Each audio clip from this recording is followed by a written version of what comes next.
Welcome, everybody. It is Tuesday, 7 p.m. Central Time. You know what that means? Outlawed Live with me, Ron Stone, and my cohort, Mike Idle, out of Bevier, Missouri. How's it going, Mike?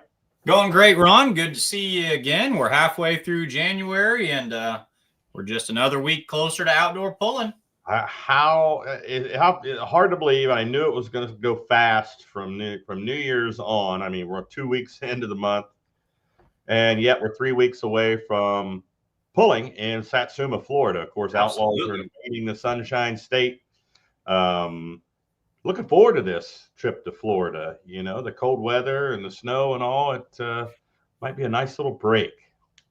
Yeah, I think you're spot on with that. And I think there's a lot of pullers that are looking forward to it as well. And it's going to be a fun venture for the Outlaws and limited pro stock diesel trucks and big 10,000-pound pro stock 5.0 Charger tractors.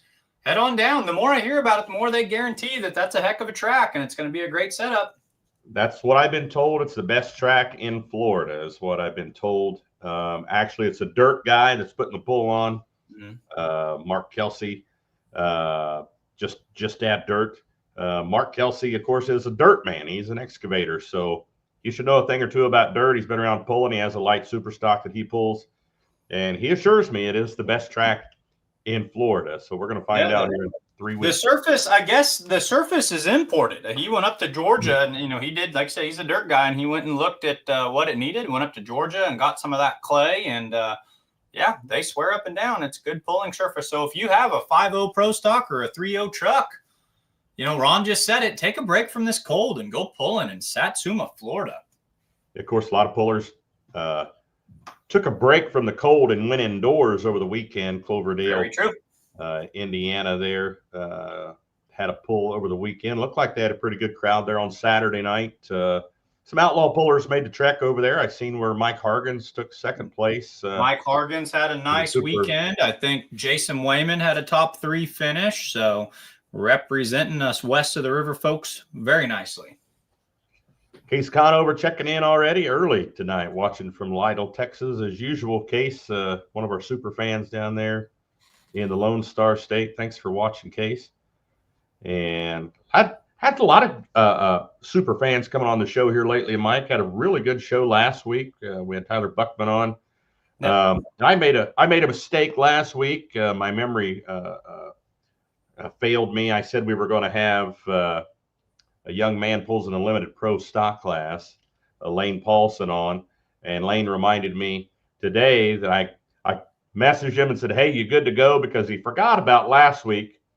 And then this week, I forgot that he was supposed to go on a cruise this week, and it would come on next week. So, yeah, he's on a ship somewhere out in the ocean on a cruise, and well, he's escaping that cold weather too, and can't wait to talk to him. Lane's one of those guys that likes to let the driving typically do the talking for him. He's a man of few words, but I bet he's going to have a little bit more to say when he's getting ready to head down to Freedom Hall for I think this is his first trip down there, so that's going to be a fun interview. First trip for him to Louisville, Kentucky. Should be an awesome experience for him. We've seen some young guns go down there in the last few years. Really cool to see some of those young outlaw drivers getting that experience. Some vets out there of truck and tractor pulling will never get that opportunity to see the ramp going down to the surface there in Freedom Hall. So awesome experience for those outlaw young guns. Yeah, but I did see today there was some news from the website that's already garnering quite a bit of conversation online. It looks like our tentative, and I really want to hit that word, our tentative schedule did go public today. So a lot to be digested for big fans with that as well. And Terry Earl says, don't forget about the $500 added to the 3.0 diesel pickup class down at Satsuma on the 7th and 8th of February. Now, I didn't know about this. I actually saw this in the post that you put out, Mike, that had the flyer on it. But I was informed today by the promoter that every puller that goes will get $250 bonus per session if they hook, just for fuel money, just for coming. So you go hook both days, you're going to get $500 in fuel money from the promoter there just for coming. on top. This is the limited pro stock truck class, right? Now I'm assuming so. I'm not sure. Terry Earls posted this. I saw that. I thought it was just $500 bonus for both classes, so I'm not sure. The promoter didn't Well, tell me I know something else that's developed and was went public on Let's Grow Pulling last night. The limited pro stock class, the 4-1 class, has been dropped. Yes. And I think they were going to take some extra cash that was allocated to that, and they're going to shift that over to the 5-0 pro stock guys. So they were going to contact the pro stock guys that were signing up, and they were going to kind of let you guys decide. And I think this is maybe separate or in addition to this bull snot sponsorship. But the money that was going to go to the 4-1 class is going to the 5-0 class. They're going to let the pullers take a vote, and it can be added to the purse, or everyone can get a little fuel money. So there's some added incentives going on down there in Satsuma. So cool stuff. Okay, yeah, that's what he informed me of today. $250 per session per puller, so just for fuel money. If you come and you pull, that's a big deal. That's a big deal. $500. That's gonna go a long ways towards helping you out to get there. So big thank you to the Bull Snot Company. Bull Snot. Yeah. Let's see, Dylan Dirks. So would Outlaws ever co-sanction with ITPA, being they're the same insurance? Yes. And we have, and we will, and we do. Yes. Washington, Missouri, this past season, we actually co-sanctioned with them. ITPA, great bunch of guys, great organization, been around actually a little bit older than the NTPA. So one of the original organizations out there that organized pulling, the ITPA out of Illinois. We did co-sanction with him at Washington, Missouri. We're going to do so again this season, as well as co-sanctioning the modified tractor, a big shootout there at Freeport, Illinois. That's going to be huge. Co-sanctioning with them on that. That's going to be double payout there in that big mod shootout. So yeah, I noticed looking at that schedule, Ron, we are venturing east of the river for the first time since I've been on board with the team. And like you said, looks like we're going to Freeport, Illinois. And is that the only time we're crossing into Illinois? I was thinking maybe in Cambridge. No, we'll be heading over there in June, third weekend of June. We'll head over to Cambridge, Illinois. Yep. The Henry County Fair, taking 5 classes over there, and a lot of the pullers coming back from Illinois, going back to Missouri, Iowa, Nebraska, South Dakota, what have you. They'll stop off in Donaldson, Iowa, for a pull there on Saturday night. Same classes. So, we're crossing the Mississippi at least twice in 2025. Another fun twice thing I noticed on the schedule, and I think I read this correctly. Are we going to Bedford, Iowa 2 separate times? Now just for everyone out there that's watching right now and all the pullers, everybody making their plans, this is a tentative schedule. We're a lot closer now on this schedule than we were 2 months ago at the banquet, but there are still some moving parts and pieces. Let's just say it that way. I'll give you an example. This was posted yesterday afternoon, last night. This morning, there's already a couple of changes. Mercer, Missouri has moved their date. They've moved to August the 1st. Now, what this does, Mercer is actually doubling the size of their event. They're going from 3 classes to 6 classes. So it's going to be a bigger show. Good for them. But it's going to go hand in hand with McLouth, Kansas, which we already had on the schedule for this year, a new pull for us this year. But Mercer being within just a couple hours of McLouth, a lot of those same classes will drive right from Mercer, drive down to McLouth and Hook. And then a couple of those classes, a few of those classes will actually move on to Mound City, Kansas on Sunday. So it's going to keep all those pulls within a couple hours of each other, makes it easier for the pullers, and kind of makes it more worthwhile to get out and go pulling if you have to drive somewhere, drive a good ways to go to a pull, that you got 3 pulls all pretty close together that you can go to in a weekend.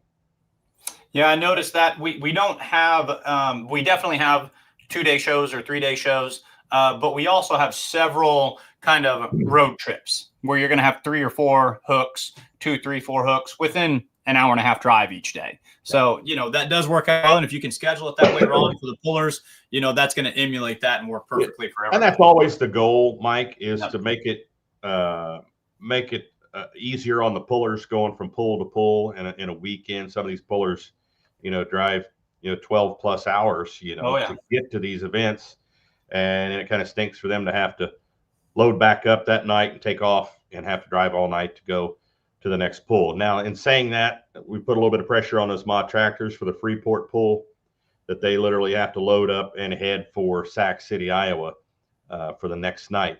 But being double payout, a lot of those pullers wanted to go ahead and do it. They're going to pull against a lot of tractors that they don't normally pull against. For that kind of money, it is going to draw more tractors out. I know the Sullivans have already committed to bringing the Kentuckian over there to pull in that Wonderful. event, and there'll be several big name teams over there pulling at Freeport. I'm certain, but that's always the goal. I mean, it's one of the headaches of putting the schedule together is just trying to make it all fit together and make it work for everyone involved, especially the pullers and teams. So. Terry Earl says the bull snot is just for Saturday night, just for the diesel pickups. Then is what I'm understanding on Saturday night. So if you go there and pull both nights, you got automatic $500. You could make an additional $500 from bull snot on Saturday night if you go, in addition to the payout, the outlaw payout down there. So pot's getting sweetened as we go along here, Mike. Oh yeah. I've talked to a lot of limited pro diesel pickup guys from around the country, especially east of the Mississippi. A lot of guys from Ohio, Indiana, Kentucky, and Tennessee. And a lot of guys are saying they're going to go. A lot of guys leaning towards it. A lot of guys thinking about it. Same way with some 5-inch pro tractors. Got a lot committed, and still some others thinking about it.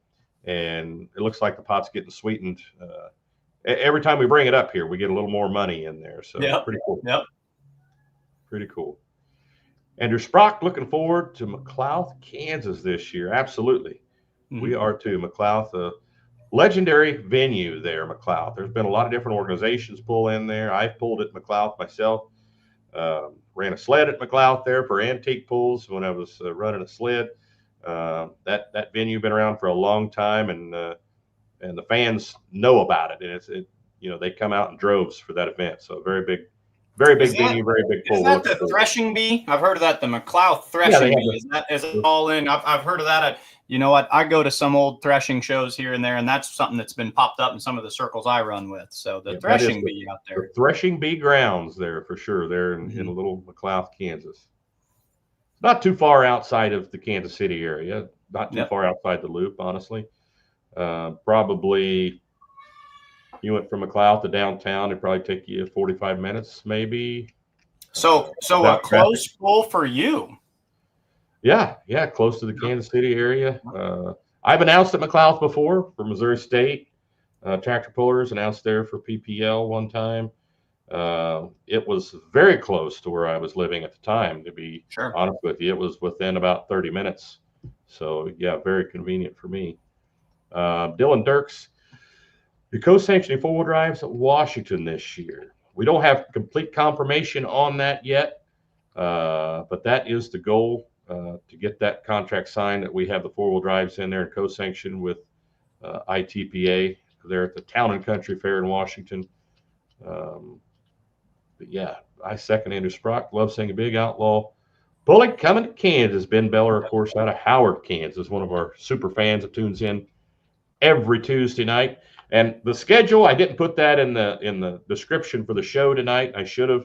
That we are going to talk about that schedule. It's already kind of dominating our conversation. But there was some question about the schedule, about some of the rows that were shaded in a couple of different colors. We had that's something I could not get that schedule to download from Google Drive here, so I could bring it up, Mike. I've got it. Do you want me to? Here, I can share it, Ron. I've got a screen. Yeah, I can if you share. can get the screen share there, present and bring that up. I just want to point something out to the pullers out there. Yeah, if you see these rows that are shaded in kind of a pink color and then kind of a purple color here, that basically was done on this schedule as a working document that we could, when building this schedule, not have any pulls land on top of each other on the same date. So these pulls that are in purple, that all those pulls are on the same exact date. Same way with the ones in pink here. Those are on the same exact date. You scroll down to the bottom, Mike, there's a key down there. You can see this pull. Scroll back up just a second. And you'll see one hook here. See that one shaded in blue there, a turquoise color. That shading means that's a Pro Stock 4-wheel drive hook, but that means it is a Heartland series hook. The Pro Stock 4x4. If you look right above it, here in the pink row, Pro Stock 4x4s are in Warrensburg, Missouri. We obviously couldn't have the same class in 2 different locations, same week, same night. So the Heartland group was off that night. So the Heartland group will be pulling in Pawnee City. That's what that blue shade is. Now go ahead and scroll down to the key at the bottom. And you'll see here, blue highlights means it's NSPA or a Heartland hook, which I just described. Now the red highlight means no points. And some people were seeing the pink, thinking it was red, thinking that all those pulls that were shaded in the pinkish red. Oh, man. Oh, wow. No point. So, yeah, the old phone was a ringing this afternoon, not only for me, but I think Kurt's phone and Kyle's phone. But no, that all those shaded in, those entire rows that are shaded in, that is simply for us to identify pulls that happen on the same exact night. Just helps us when booking these shows that we don't double book the same class, same event, same night. So hopefully, Kyle said he updated that just before going on air here and said all the shading is gone off there for public use. Plus, check that schedule out regularly if you're a puller, if you're a fan. Like I said, from last night's schedule to this morning, Mercer, Missouri moved from their original date to another date on August the 1st, as well as there's some class changes going on as well at a few of these pulls. So we just want to get that tentative schedule out there for pullers to start looking at it, for fans to start looking at it, start making their summer plans, their summer vacation plans and such, to get a good jump on that. So Austin Dornbush says, can't wait for Cambridge, Illinois. Cambridge, Illinois. They're pretty excited over there. Cambridge, Illinois, the folks there at the fair.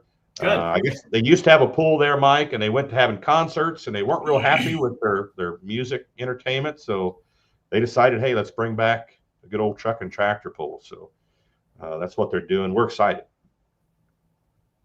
No, it's going to be neat going over into Illinois. And I noticed that I spent my day pouring this. I get nerdy about this kind of thing, but it looks like we're headed out to Kansas more often than we have, like you talked about, but even going to hit some more in South Dakota, it looked like as well. We're going to stop up there for a couple of different sessions, a couple of different pulls this year.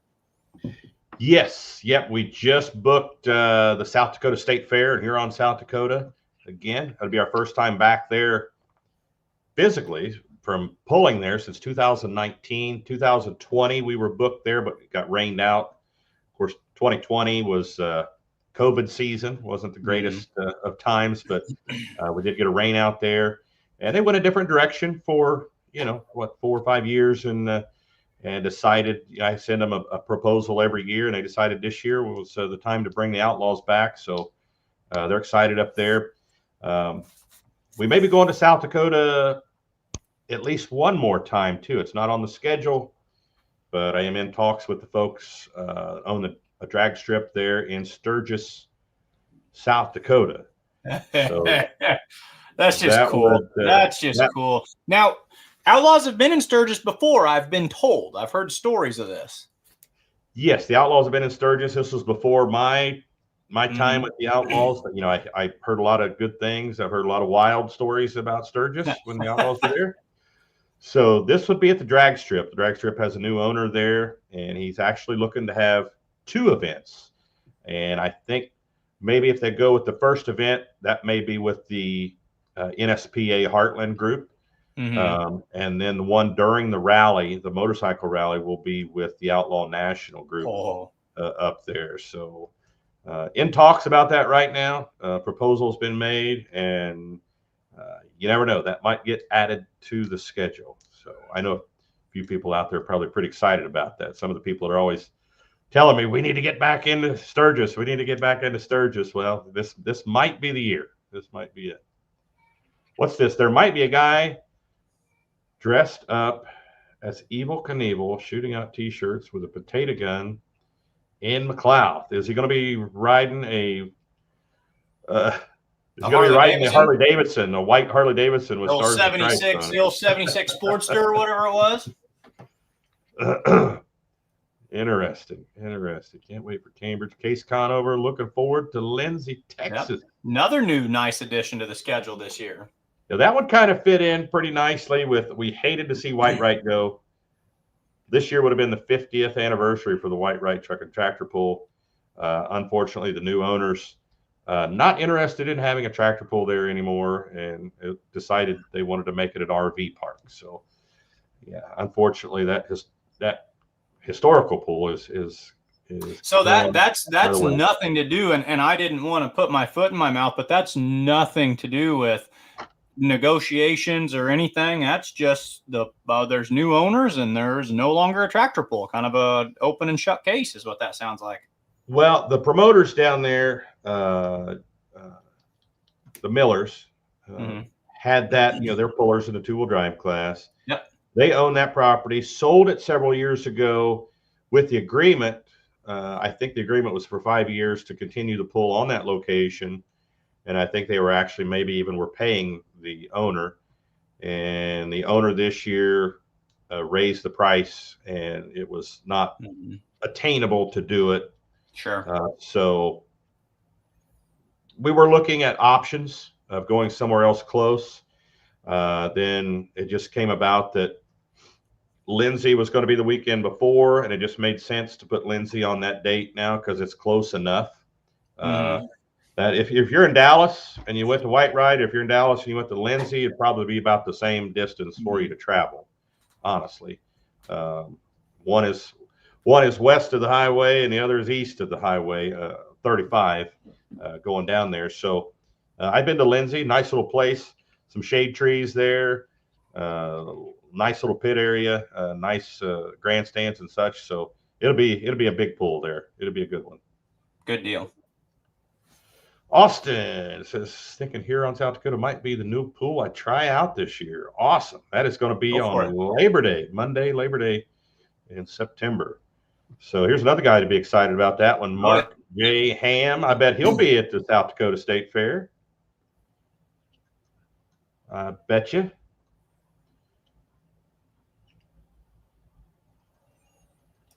No, I would completely agree. So lots to be unpacked. Lots of good looking stuff that's but like you said, it's tentative, very, very developmental, a lot of moving pieces. I saw this last year. I got super excited and jumped the gun and started planning things. And you kind of told me, you said, hey, I was a rookie at this, and you said this is going to change. Just wait for April, May, and then we'll know for certain. But it's hard not to get excited about it, Ron. I mean, fans, we love pulling, we love our outlaw season, and when you see this hit the internet, you just feel like you're that next big rung on the ladder closer to getting things going again outdoors.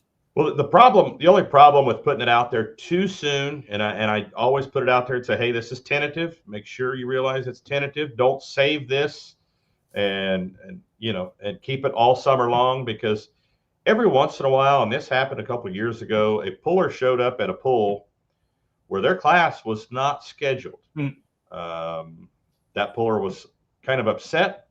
But upon further investigation, they were still using that tentative schedule that came out in like December or January preceding the season.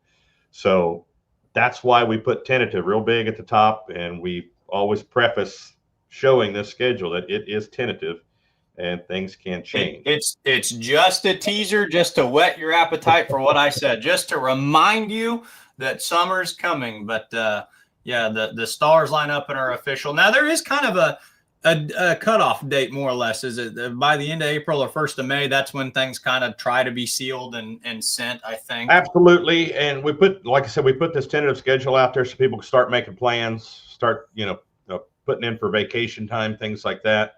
But yes, it is, as far as being a sanctioned event, we have to know by May the 1st. if it's going to be a sanctioned event or not, and that's almost too late, honestly. But if you can add a class after May the 1st. You can add an event after May the 1st if there's room for it on the schedule, if it works. But it cannot be a sanctioned points hook if it is scheduled after May the 1st. So we have to do that for our pullers because we don't want to surprise them. Hey, on May 30th, a week before the first pull, hey, we got a points hook here in 3 weeks. Well, and you've got to give them a deadline too, so they can build their summer travel plans and their travel schedule too. Because like you alluded to earlier in the show, a lot of these Texas guys, South Dakota guys, Oklahoma guys, they're coming 12 hours away, and they're going to plan out strategically. They're going to say, we're going to go Sac City to Wayne to whatever, and we're going to do these road trips, but then we're going to try to get back home, and they can build all that. And you don't want to drop a curveball on them out of nowhere. So Chuck Cleveland has a good question about the yellow squares on the schedule. Let's bring that back up. He's talking about these individual yellow square boxes in here. If you look at those yellow squares, Chuck, those are regional hooks. We did the region. We try to keep all the hooks below 25, 24. Once they go above that, we know pullers, we try to keep them below 25, 24 hooks, depending on the class. Some we try to keep them less than that. Diesel Super, for example, we try to keep those lower just because those vehicles, those engines, those power plants do not last for that many hooks. So we came up with a region. Since we know a lot of these pullers, they don't want to hook that many times, but a lot of them will still go pull somewhere. Instead of not booking a pull or not booking that class somewhere, we make it a region hook, which usually I know two-wheel drive has one out there. Like I said, we're still working on the schedule, but those regional hooks have their own points fund. So if you go do these 3 hooks in Pro Stock 4x4, not saying there's only going to be 3, there may be 4 by the time we get this done. You go make those hooks and you finish in the top of those 3 hooks, guess what? You just won the regional points division of the Outlaws for that class. So you can see Pro Stock 4x4 has it, Light Limited Pro Stock, and two-wheel drive, super modified two-wheel drive has a couple of regional hooks as well, and may actually have a couple more by the time this is all said and done. Being that we do go east, a little farther east now, getting into Illinois, there may be some more regional hooks here. So like I said, still a lot of moving pieces here, but that's what the yellow squares are for. And of course, we went over the purple. That means nothing to the pullers. That's simply for us in building the schedule to keep from overbooking or double booking any pulls. Those just simply mean the pink and the purple shading means that there are pulls on an identical night, same night hooks, different classes, but same night. Ron, you mentioned the national point series, and of course the regional point series. Well, I imagine another aspect to your job you'll be doing pretty soon, building the 3rd point series, the hooks within the hooks within the hooks, where you'll be working with Holganics again this summer for the summer sweep, which will also be it makes it a lot of fun when we're getting our calculators out up there in the announcer's booth, keeping track of all 3 at the same time. But it is fun because they are hooks within hooks and points within points. But I'm sure that'll be something that you'll be looking to build and release later on in these upcoming months as well.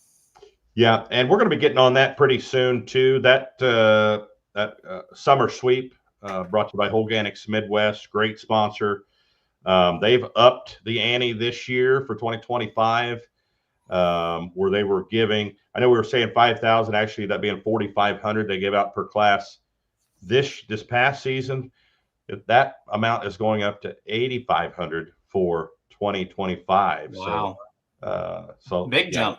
There will be some money on the table in those classes, and that's in addition to points money as well, Mike. So Mark Shaley, is there going to be more mini rod pulls than the ones on the schedule? I think there are, Mark. I think we're going to end up somewhere around 6 hooks in that mini rod class, first year for it. And, we have to be careful where we put those mini rods. We have to have the sled available. The mini rods have to be available. They pull also with Western Series PPL. They also pull with the ITPA a little bit. in addition to that. And we try not to, a lot of those pullers are right now based out of Eastern Missouri, some out of Illinois.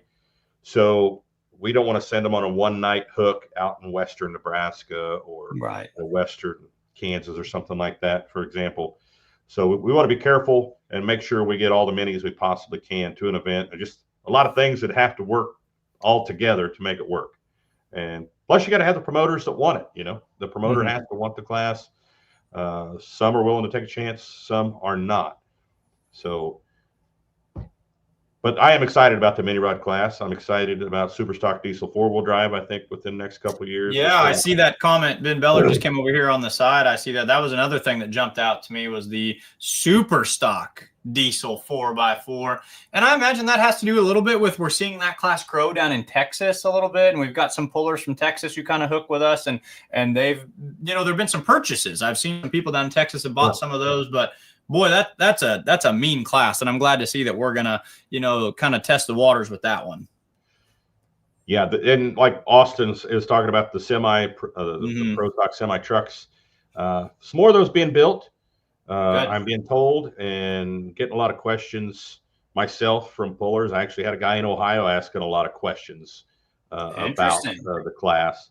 So that class built a little bit of steam. And sometimes when you start a new class like this, you got to give it a couple years and let it grow, and that class, people are being patient with that class because they love those semis. We'll have 3 to 6 of those trucks, depending on what event it is, where we're at, and if they're all running that particular weekend. But the fans love that class. There's no doubt. Oh, far and away. That's and the guys that work their butts off to promote that class too, the way that they're usually willing to make a couple of exhibition passes along the way and come in and just be home run hitters at the end of the night. And that's the one that brings the crowd to their feet unanimously every time. So the sky's the limit on that class. And really an economical class to get into, and pulling wise, if you're wanting to get into pulling, comparing that to say a limited pro tractor, it's cheaper to have a pro stock semi with the Outlaws than it is a limited pro tractor. I mean, it's just the economics of it. It's just the way it is, because number one, it's your initial purchase of the semi, truck is going to be your biggest purchase cost wise. But you're running a 4.1 turbo. There's lots of 4.1 turbos out there. You can buy them used. And the motor lives from one week to the next. They're really cranking on them. They're not beating on them real hard. And, they basically load them up and go to the next pull, go out and shine it up a little bit, knock the dust off of it, and go out and pull again. So, yeah, pretty easy class to get, as long as you have the vehicle to pull it. So you kind of have to have a semi and a trailer to pull those. But yeah, that's so your startup cost is 2 semis. So buy a pair of semis and you're 3/4 of the way there. That's right. That's right. It'd be like seeing a diesel superstock 4x4 class, new class for us. So yeah, that's going to be a cool one to see us get that one going, see it kind of blossom and flourish. So that's what it's all about. We got to keep adding classes, obviously the Outlaw name is getting out there. The promoters like what they see from one promoter to the next. And then you got people like promoters in Illinois calling us. I'll tell you, we've had calls from promoters in North Carolina, promoters in Indiana, promoters from all over the country call us, but we just can't always do those events. Obviously during pulling season, we're pushing our pullers about as hard as we could push them right now. So without those extra classes to kind of lessen the load on those the classes that are pulling, every weekend, we just can't get any larger unless we bring more classes in, more regions in, and spread it out a little bit. So yeah, I've wondered about that. The region was a really good choice, because just looking at the schedule, you can see that we are growing, so much, which is a reflection of just how well the product as a whole is doing. But, it's regional might be something that you see in the future as we continue to grow. Cool partnership that like we did with the NSPA this off season. And their tentative schedule is up as well. And that one's kind of fun to look at also. Man, there's some of those pools I wouldn't mind going to just for the sheer scenery, getting out there into Cheyenne, Wyoming, and northern Colorado. They've got a really nice, neat little schedule themselves too. So I like the way we're growing with the Heartland/NPA at the same time. Danny's got a question. What's everyone think about Rock Valley going to 3 nights? As someone that works at that event, I like it. I like it from that standpoint that it makes Saturday a little easier. Saturday is very stressful with 2 sessions on Saturday. It's basically, for us, it's like one great big long session. Saturday was a gauntlet. I mean, it was, we woke up, we were testing sound equipment, because we had a kind of a different live stream situation going on. But I remember, you kind of got me out of bed and said, you were trying to show me the ropes, and we had work to do at 9 a.m. and 9 turns to 11 and first greens at 12. And then all of maybe 45 minutes between session 2 and session 3 before we're back up and doing it again. So Saturday was a gauntlet. Yeah, it's going to make things easier in that respect. It does complicate it a little bit as far as it's just a busy time of pulling. Iowa is happening on Thursday night, so we'll have 2 hooks the same night. The night before that, we're in Concord, Nebraska, so it's just a really busy week. Of course, July and August are just nuts. Anyway, I was going to say, but Ron, can't you kind of say that about? I mean, there's multiple times in the summer where it's just a 4 to 5 day sweep, and you just go out and you live on the road, and that's just part of it. I mean, the pullers are willing to do it for the fans, and so we'll do it right there with them. But yeah, it's going to be intriguing to see the Thursday night crowd. Will it be just as big and just as successful? I think it will be. I think that was a big reason we saw Ottawa so big last year, was because people were excited to kind of kickstart Rock Valley. So I think that's proven that you can have a big Thursday night session. And I think it's a big enough pull that it deserves 3 days. Yeah, it is. It's our biggest pull in numbers wise, as the most classes. Wisner would be next on the list to that, second biggest pull. Both huge events. Of course, Wisner went to Thursday last year. They're going to do the same this year. And it brings the next question here. Austin wants to know if pullers like the 3-night events or 3 sessions in 2 days better. Some pullers like the 3 sessions in 2 days simply because they pull in consecutive days. Because pullers don't pull 3 sessions, they pull in 2. But when they're compacted into 2 days, you have that 2-session Saturday, they still pull one night, the next night, then they're done. Where on a 3-day session, you're spreading things out. So some pullers are going to have to hook Thursday and Saturday. They don't always like that day in between, because a lot of these pullers work hard, have big farming operations. They have that whole day off. They don't like taking that day off. They want to go work. So we do get a few complaints from pullers about that, but some classes do have to take that day off and pull Thursday, and then not again until Saturday at events like that. Keith Hammonds told me, though, that he really liked it because it allows Thursday night to be a fun night to get into the cooler, and Friday's a great day to take your nap under the truck. So he says, if you're there for the weekend, that day in between does give you a little rest and recovery. So it just depends on who you're talking to. Now, to some of those pullers that break on Friday night, they may, wish they could have pulled on Thursday night. True. That's a big point, Ron. It really is. I mean, because, if you hook a Thursday night session and you're less than 24 hours or even less than 12 hours before your next hook, you're going to be doing some thrashing. Yeah, like Diesel Super Stocks, I think we put them intentionally on Thursday nights. So they would have Saturday to run, get parts, or whatever they need to do for ding. Sorry, until they take Friday and go run, get parts, and fix things up for Saturday. Put the pin back in the grenade. Yeah, go get some JB Weld and fix that box. Duct tape and bubble gum. Yeah. So it's just it is what it is. A lot of events are 3 nights. Some of your NTPA Grand Nationals are 3 nights. It's hard to make every single person happy. I know we sure try. I like Danny's statement here because he's talking about as a fan or a puller, you're hot. But I would also think from a sled and track prep operator's point of view, daytime tracks are tricky, So if you can kind of take that one out, I feel like if you have a more consistent evening track, hook order is going to make less of a difference. So, some pullers might say, hook us on 3, nice evening tracks where we're not fighting that Right. baking issue. And so, Yeah, that probably more tricky for pro stock 4x4s than any track oh, out there. That 100%. daytime track really throws them for a loop. No doubt about it.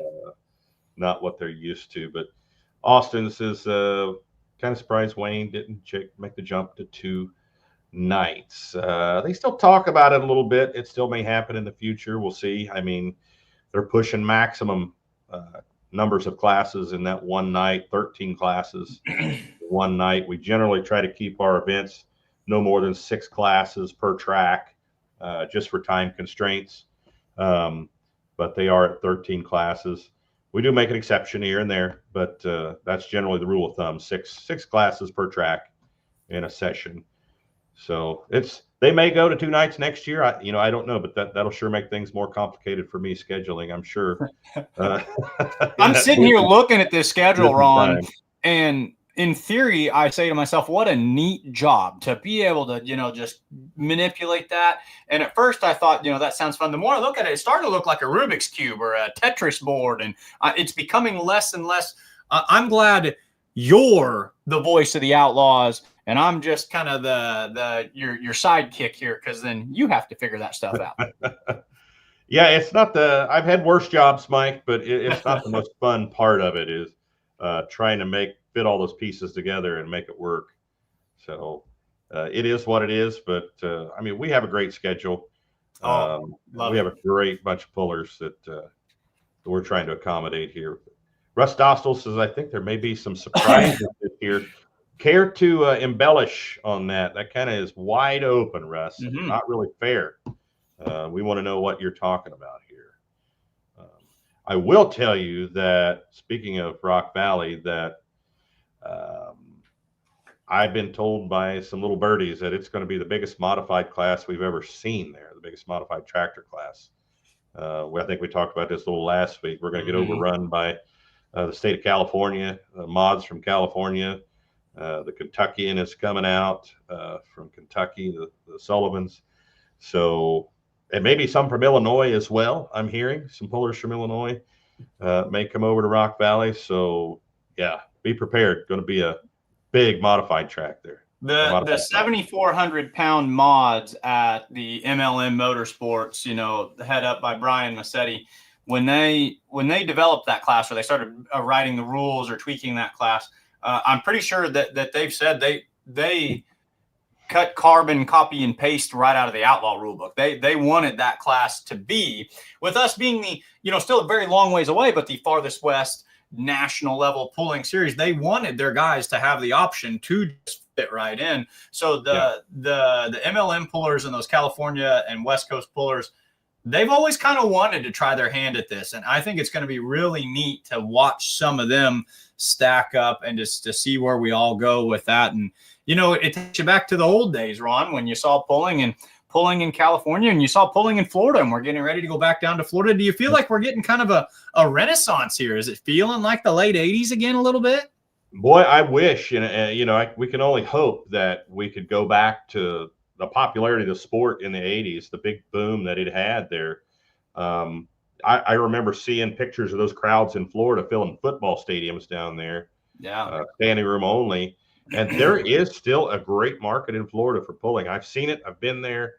They fill the stands as standing room only. It gets cold and they still come out.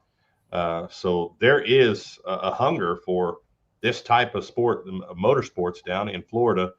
And you never know.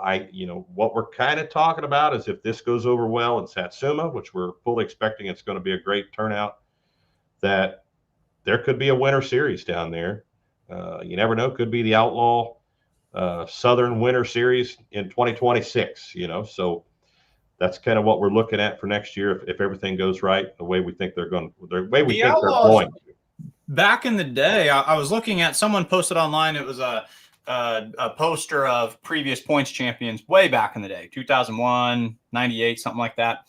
And on this poster of the champions, it had like winter points champion for the Outlaws. I think at one point they may have ran a winter series down in Oklahoma or Texas. I don't know. I'm not well versed on it, but on this, it looked like it came out of a program from back in the day. So I don't know. This might be something that we have roots in.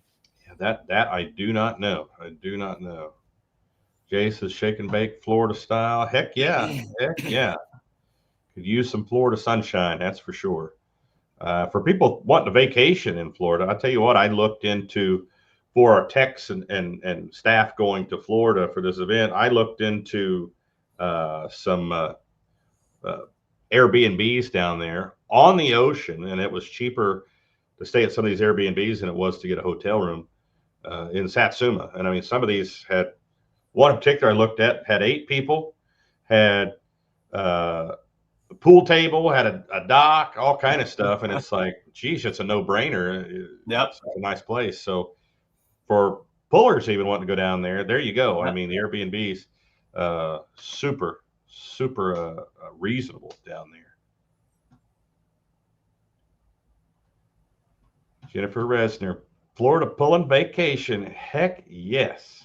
Heck yes. Yeah, she's got an in though, doesn't she? She might find her way a little bit easier down there. So that's right. Oh, I may have clicked on this accident. I'm not sure what this is, but they got a free YouTube says hello. They got a free a little free media there, a little free advertising. Not sure what that is, Mike, but yep. A lot of people messaging tonight. Yeah, we like an interactive crowd. And I missed a couple here. I think no, Austin, there is not extra money on the. Wait a minute. Will there be extra money on the rock in the mod class for Rock Valley? No, I don't think so. I think Rock Valley. There's been no mention of any extra money for that. As far as the rock, of course, is the best of 2 nights of pulling. Both sessions, every class gets the rock award.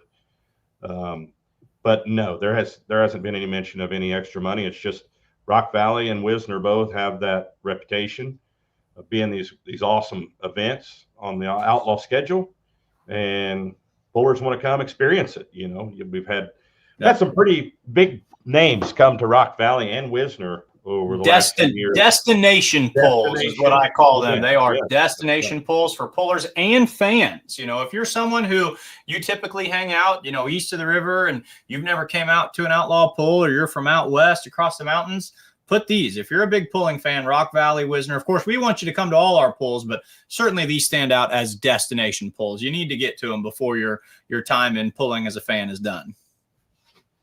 Jay, do you recommend a chassis builder in the South, specifically in the South? Not really. We got, you know, there are shops out there. Geez, one of them slipping my mind who they are, but there are several shops out there that build chassis specifically for pulling, but they also build for racing as well. Modern Machine and Angler, and you know, Angler, Modern Machine. Angler if you mean like south of Canada, like I can recommend some really good South ones. Canada, yeah, we've got plenty of them. Yeah, typically in the South, like North Carolina, South Carolina, Georgia, Florida. Not really. Can't think of anybody. I mean, I'm sure there might be some, but like I said, several of those chassis builders build sprint cars and roundy round cars as well as pulling chassis. So. I know Engler does. Yeah.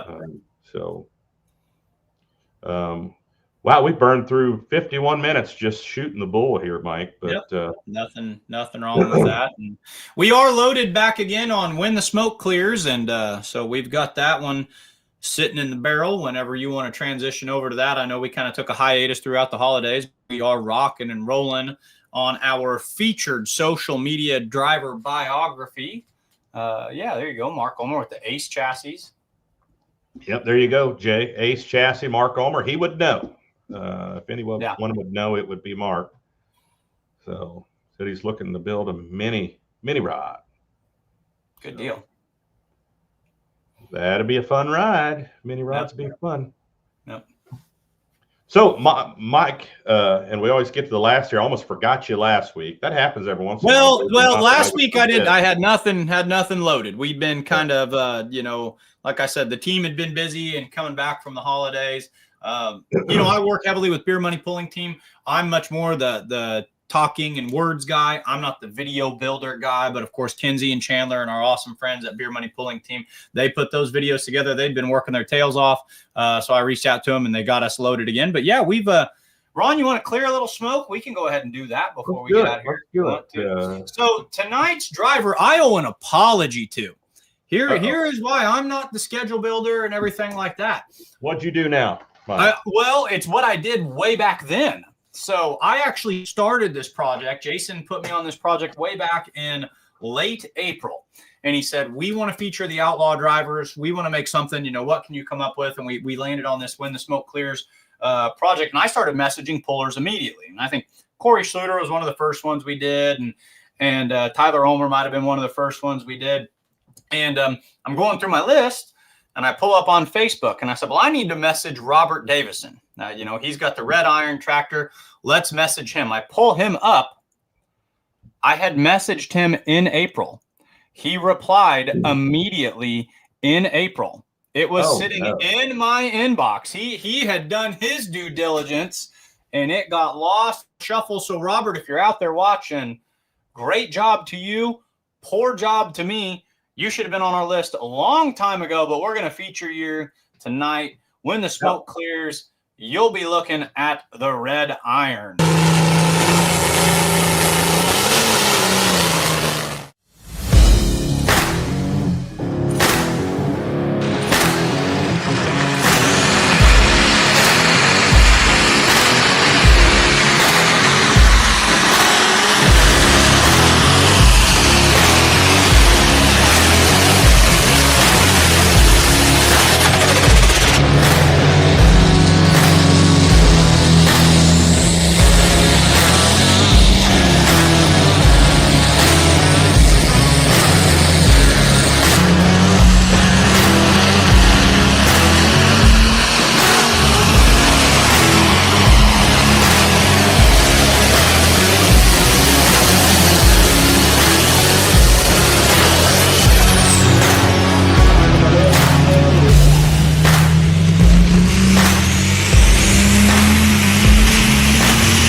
Robert Davison in the red iron. Awesome video. Thanks to the folks at Beer Money Pulling Team for putting that together. And let's check out his biography alongside that. Name of the vehicle is the Red Iron International. He has been pulling for 38 years. His first hook, you know, you're a veteran puller when you answer your questions like this. When asked, where was your first hook? He says it was in Northwest Missouri somewhere. So been at it long enough. He just knows it was over there and it was back then. Says most memorable hook. And yeah, I believe this would be a very memorable experience. He says when we won in Louisville. So they've got a Louisville win to their credit. So anytime you can do that, yeah, that one goes in the memory banks for forever. Says his wildest ride occurred in Mound City, Kansas in 2023. So not this past season, but the season before. Ron, do you remember the wild ride you might have taken in Mound City, Kansas? I wouldn't have been around for that one. You know, it's not. I can't think of. I can't think of it.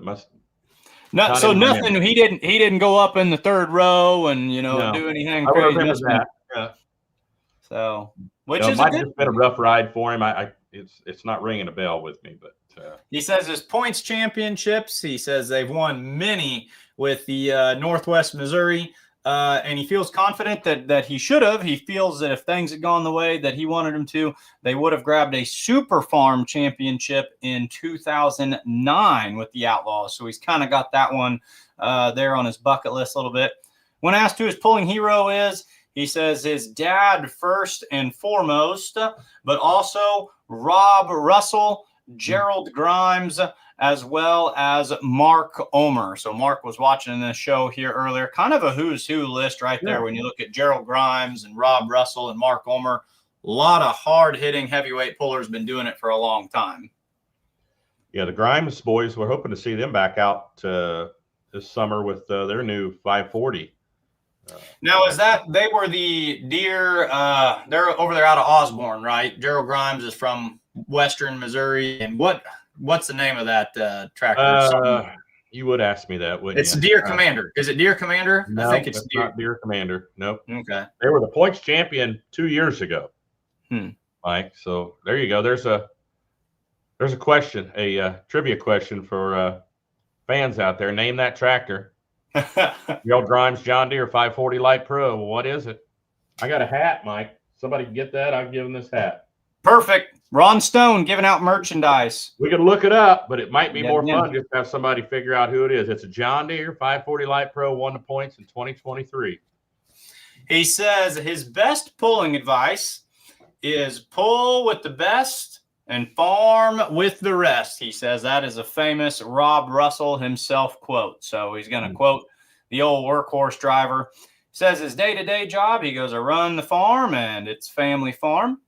His goals are to win and maybe run for a championship. So every time he puts the visor down, he's looking for a win. And maybe one of these days stack up enough to grab a championship. Best part about being an outlaw, short, sweet, and to the point, it's the pullers and the fans. Message to the fans. There's no such thing as a stupid question. No question is a stupid question. Feel free to ask us. And you can follow them on Facebook at Red Iron Motorsports. And I can see right here, he sent that to me April 18th of 2024. So truly, Robert, beautiful tractor. Thank you for all you do for pulling. My apologies at allowing that to get lost in the shuffle. But yeah, this week you one comment up here, didn't you? The Irish pulling team, Mike, they said you're fired.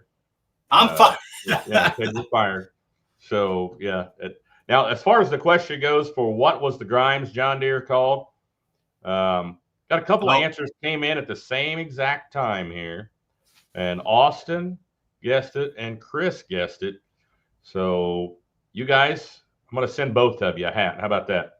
Austin and Chris, just send you guys a hat. Just message me, let me know your address, and I'll send you guys a hat out for answering that question. This other guy, I don't know who he is. He answered too, but I'm guessing he's got 3 or 4 of those hats. Didn't he and Gerald partner, or weren't they kind of working together or something at one point? I feel like I thought there was a time where they like co-owned a tractor together or something. Yeah, I'm not sure on that, but I feel like if it's the same Grimes I'm thinking of, I feel like maybe, and I don't know if that was recent history or if I'm going back into like my pulling archive history, but you know, I feel like I've heard that they were almost teammates at one point. Yeah, Robert Davison is watching. He was just a minute late. He didn't get in there. Dusty and Courtney Berry. Same thing, just a minute late on getting that answer in there. But yeah, just another buck. Yeah, there's a lot of names the tractors rattling around up in here. Sometimes when you put me on the spot, I can't think of a tractor name or something every once in a while. Oh, Austin says the new tractor looks hot. Fire. So awesome. Chris and Austin, send us your address, personal message. Me, and I'll make sure you guys get one of these hats. Very cool. Thanks for participating. Thanks for everybody for watching tonight. Mike, did you have anything to add tonight? The show went pretty fast. Nope. That's it. Mark is chiming right over here. He does say it was the weapon back in the 90s. So him and Gerald were part. I think my dad had told me that. So yep, and I think Mark and I have even talked about it a couple of times before too. But no, it's just exciting, Ron. I love jumping on here on Tuesday nights. I love being a part of everything that we at the Outlaws do. I know Satsuma is going to be a huge hit. I'm hoping to call you guys and check in on you and watch it any way I can. And wish you best of luck and safe travels going down there. And folks, we're going to have another great Outlawed Live 1 week from tonight. Yep, 1 week from tonight, we will have guests. Young gun going to Louisville, Kentucky, the National Farm Machinery Show. Lane Paulson of the Life in the Fast Lane John Deere. He will be on. He ought to be tanned and ready to go for next week. He's on a cruise right now. So he will be on next Tuesday night, as well as when the smoke clears. Mike, who do you have next week? Next week, we have, should we call him, since we're on social media, it's our German representative, Ozuk Fukerberg, also known by the real pulling name of Doug Voth. Do we have a translator for yes. Translator? Yes. Okay. Yes. All right. And I know a it little bit was, of German, but from an exchange student that I was friends with in high school, but I just know pretty much all the cuss words. So and this I one could was a cut little them bit out. like Robert and I. We kind of played phone tag and Facebook tag back and forth all summer. And I sent him the question several times, and he kept saying, "Well, I've sent you the answers." And I sent him the question, and he'd say, "Well, I sent you the answers." And I finally got them all meshed together.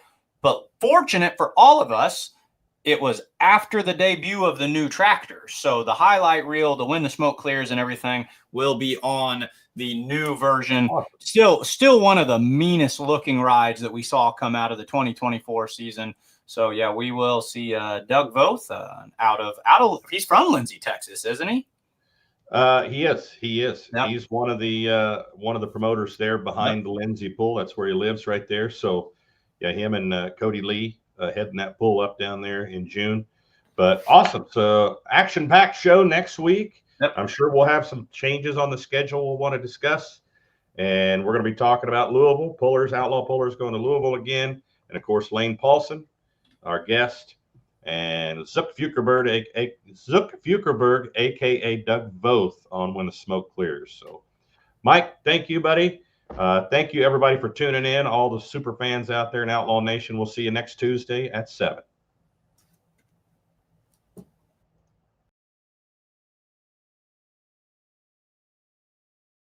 Are you ready here tonight?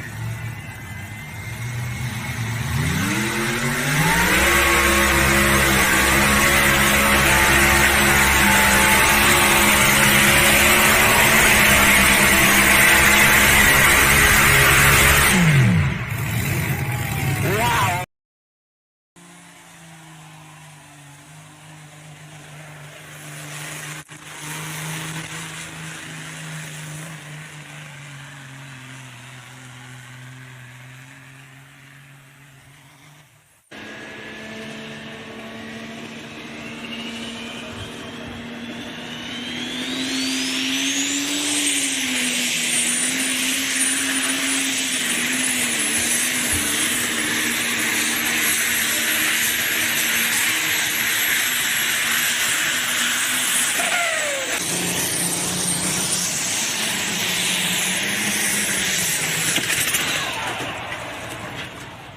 Wow. Check. Make sure Chuck's all right there. They're going to check Chuck out. Catastrophic engine damage. I think the top part of the motor. I believe he probably split the block in half right there. 234.53. Folks, give Chuck a round of applause. They said he's just fine, but the only thing hurting is his pocketbook right now. That is going to be an expensive fix.